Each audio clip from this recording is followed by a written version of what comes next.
یہ دعا جناب سیدہ نے سلمان فارسی کو تعلیم دی، اور سلمان فارسی کہتے ہیں کہ میں نے یہ دعا 1000 سے زیادہ صحابی اور صحابیات کو تعلیم دی، انہیں جب بھی بخار ہوتا تھا اس دعا سے شفا پاتے تھے۔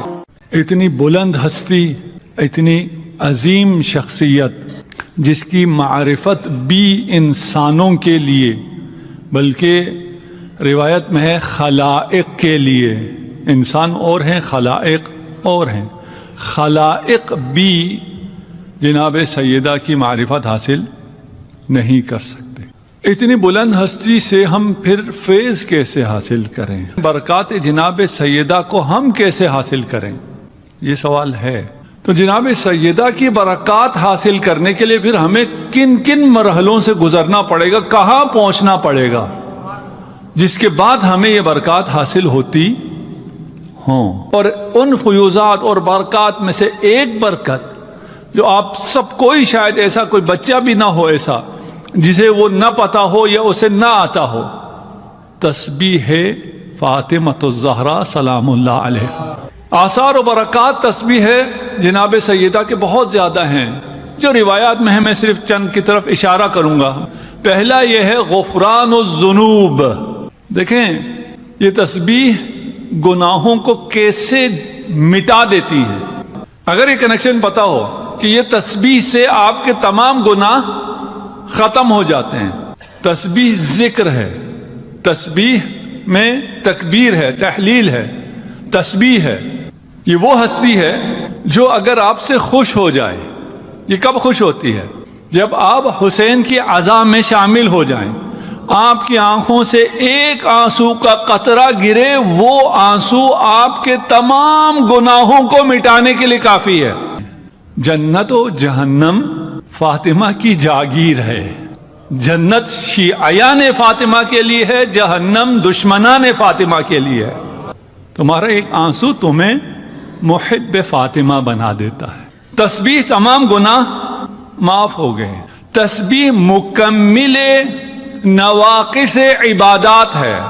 کوئی بھی کامل عبادت انجام نہیں دے سکتا، اس عبادت کو کامل کرنا ہے، آپ تسبیح پڑھیں۔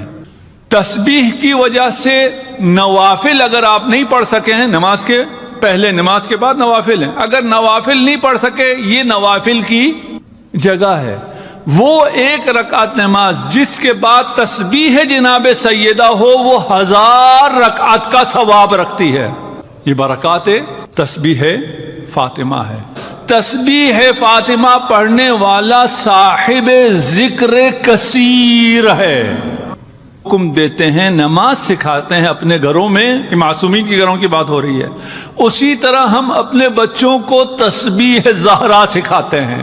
برکات تسبیح سیدہ میں سے دفع شیاطین جن و انس، شیاطین جن و انس آپ کو کوئی ضرر نہیں پہنچا سکیں گے، آپ کے دل میں وسوسہ ڈال سکتے ہی نہیں ہیں اگر آپ تسبیح فاطمہ پڑھتے ہیں۔ تسبیح فاطمہ کی وجہ سے تمام امراض روحی اور معنوی دور ہو جاتا ہے۔ اس کے علاوہ کیا برکات ہے؟ اس کے علاوہ دعائیں ہیں جناب سیدہ کی۔ ان دعاؤں میں سے ایک دعائے نور ہے، اور آج کل آسان یہ ہو گیا کہ آپ میں سے کسی کو بھی چاہیے دعائے نور حضرت زہرا ٹائپ کریں، گوگل میں آپ کے سامنے آ جائے گا۔ یہ دعا جناب سیدہ نے سلمان فارسی کو تعلیم دی، اور سلمان فارسی کہتے ہیں کہ میں نے یہ دعا 1000 سے زیادہ صحابی اور صحابیات کو تعلیم دی، انہیں جب بھی بخار ہوتا تھا اس دعا سے شفا پاتے تھے۔ دعائے شفا کہیں، دعائے نور کہیں۔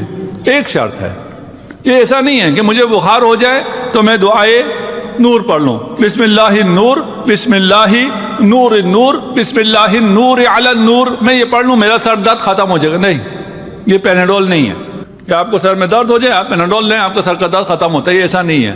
یہ دعا اگر پڑھتے رہیں مواظبت، اگر یہ دعا آپ کی روٹین میں ہو تو بخار ختم ہوتا ہے۔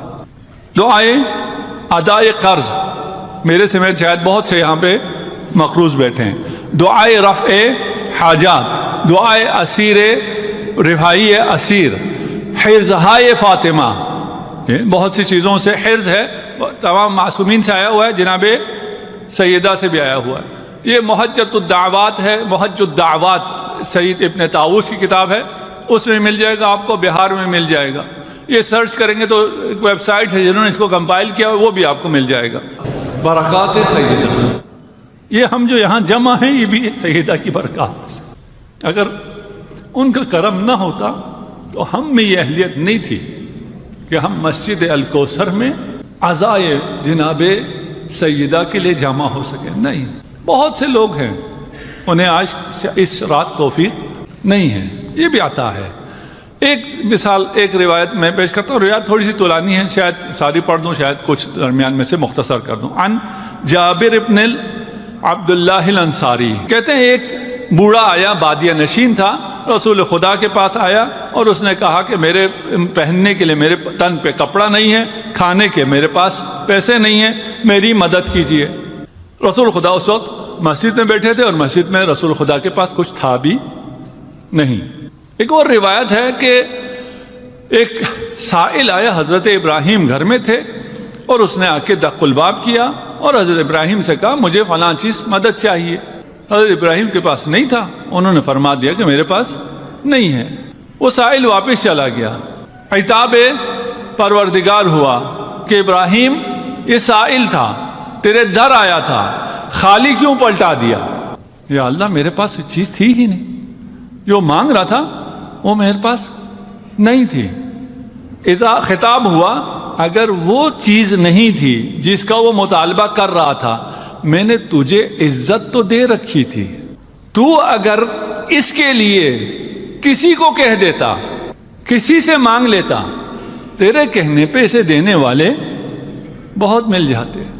اب اپنے اپنے گریبانوں میں جھانکیے کہ اگر ہم ایک ٹیلی فون کال کر دیں، ہم کسی سے کہہ دیں، بہت سے غریبوں کا مسئلہ حل ہو جاتا ہے۔ رسول خدا نے کہا یہ چیز میرے پاس تو نہیں ہے، لیکن کوئی میرے پاس آئے اور میں اسے نہ دوں، یہ بھی نہیں ہو سکتا ہے۔ یہ ابھی آپ کو رسول خدا فارمولا دے رہے ہیں کہ کوئی آپ کے پاس آئے اور آپ کے پاس نہ ہو اور پھر بھی آپ اسے وہ چیز دے دیں، یہ کیسے ہو سکتا ہے؟ الفاعل الدال علی الخیر کفاعلہ، رسول خدا نے ارشاد فرمایا کہ اگر میں تمہیں خیر کی طرف رہنمائی کروں تو میں بھی اسی طرح ہوں جس طرح میں نے خیر کیا ہے۔ میں تمہیں ایک ایسی جگہ کا پتہ دیتا ہوں جہاں سے تمہیں ملے گا، وہاں سے جا کے لے لو، اس لینے کا ثواب مجھے بھی ملے گا، مجھے بھی وہ دینے کا ثواب ملے گا۔ الدال علی الخیر کفاعلہ، نہیں دے سکتے ہو رہنمائی کر لو، کہاں سے ملے گا؟ کہاں سے ملے گا؟ کہا در زہرا پر چلے جاؤ۔ بلال سے کہا بلال اسے لے کر در بطول پہ چلے جاؤ۔ یہ شخص آتا ہے، دروازے پہ کھڑا ہوتا ہے، تھا کوئی معرفت والا، السلام علیکم یا اہل بیت النبوہ ومعدن الرسالہ۔ اس زمانے میں اصحاب میں سب کو پتا تھا اہل بیت کون ہے۔ ابھی ایسی کنفیوژن پھیلائی جاتی ہے، اہل بیت کون ہے پتہ نہیں ہے۔ میں مختصر کر رہا ہوں۔ پوچھا کون؟ کہا میں ایک فقیر ہوں، بادیہ نشین ہوں، میرے پاس کپڑے نہیں ہیں، میرے پاس کھانے کو کھانا نہیں ہے، مجھے رسول خدا نے آپ کی طرف بھیجا ہے۔ آپ کیا خیال ہے جناب سیدہ کے گھر میں کتنا تھا؟ روایت ہے، کہتی ہیں ایک کھال جس پر حسنین سوتے تھے، بستر کھال ہوا کرتی تھی، وہ کھال اٹھا کر اس شخص کو دے دی۔ اس شخص نے کہا یا بنت رسول اللہ، میرے پاس پہننے کے لیے کپڑا نہیں ہے، کھانے کے لیے روٹی نہیں ہے، میں نے اس کھال کو کیا کرنا ہے؟ جناب سیدہ نے اپنی گردن سے اپنی گردن بند اتاری اور اسے دے دی، کہا کھانے کو میرے گھر میں بھی کچھ نہیں ہے، جاؤ یہ لے جاؤ، اسے بیچ دو، اسے بیچ کر اپنے لیے روٹی اور کپڑا لے لو۔ اس شخص نے یہ لیا اور رسول خدا کے پاس آیا۔ رسول خدا مسجد میں تشریف فرما ہے، پوچھا کچھ ملا تمہیں؟ کہا جی مجھے یہ ہار دیا ہے جناب سیدہ نے اور فرمایا ہے کہ اسے بیچو۔ عمار مسجد میں موجود تھے۔ عمار نے کہا یا رسول اللہ کیا میں یہ ہار خرید سکتا ہوں؟ رسول خدا نے ارشاد فرمایا ہاں خریدو۔ عمار لو اشترک فیہ الثقلان ما عذبہم اللہ، یہ ہار اس گردن بند کی قیمت بتا رہے ہیں۔ اب یہ قیمت عمار کو سمجھ میں آنے والی قیمت ہے، لیکن آپ کو مجھے سمجھا رہے ہوتے تو کہتے اس میں اتنا ٹن سونا آئے گا، اتنے ملین یا بلین ڈالر کا ہے۔ عمار کو کیا سمجھایا؟ کہا یہ ہار خرید لو اس لیے کہ یہ ہار جس کے پاس ہو، اگر ثقلان یعنی جن و انس تمام کے پاس بھی یہ ہار ہو تو خدا انہیں عذاب نہیں کرے گا۔ یہ اس ہار کی قیمت ہے۔ عمار نے کہا بتاؤ اس کی قیمت کیا ہے؟ اس نے قیمت لگائی، روایت میں ہے، میں آپ کا ٹائم کم لے رہا ہوں، بڑی قیمت لگائی۔ عمار نے اس سے بھی بڑی قیمت دے دی۔ عمار کے پاس کہاں سے ہے اتنے پیسے؟ عمار تو امیر تو نہیں تھا نا۔ بعد میں کچھ لوگ ایسے تھے، میں لوگ کہہ رہا ہوں آپ جگہ پہ نام رکھ لیجئے ان کا، وہ ایسی بھی ہمارے بھائی بھی بتاتے ہیں فخر سے کہ وہ اتنی جائیدادیں چھوڑ گئے تھے کہ ان کے سونوں کو کلہاڑوں سے کاٹ کے تقسیم کیا گیا تھا، بلینئرز ہو گئے تھے۔ کہاں سے آیا تھا اتنا پیسہ؟ سوال تو بنے گا نا، منی ٹریل مانگے نا، کس کے پاس کہاں سے آیا تھا؟ عمار نے بہت بڑی آفر دے دی کہ بول جتنا چاہیے اس کی میں قیمت ادا کرتا ہوں۔ اس نے بہت بڑی قیمت لگائی، ٹھیک ہے میں دیتا ہوں۔ کہاں سے دیتا ہوں؟ خیبر سے جو غنیمت ملی تھی اس میں ایک نادر کوئی چیز تھی، ابھی روایت میں اس کا نام ہے میرے ذہن میں نہیں آ رہا، وہ قیمتی تھی، اس نے فوراً جا کر عمار نے اس چیز کو بیچا، اس کو اس کی قیمت ادا کر دی۔ یہ بندہ بھی خوش ہو کر چلا گیا۔ اب عمار نے کیا کیا؟ اس ہار کو ایک پردہ یمانی میں لپیٹا، خوشبو لگائی، اپنے غلام سے کہا کہ یہ لے جاؤ اور رسول خدا کی خدمت میں دے دو، تم اور یہ ہار رسول خدا کا ہوا۔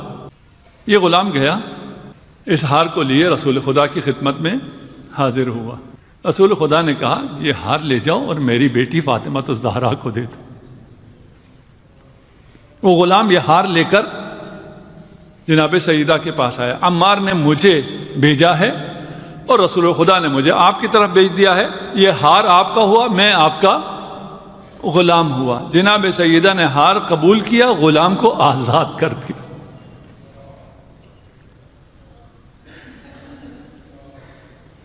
وہ غلام مسکرانا شروع کیا، اس نے کہا کیوں مسکراتے ہو؟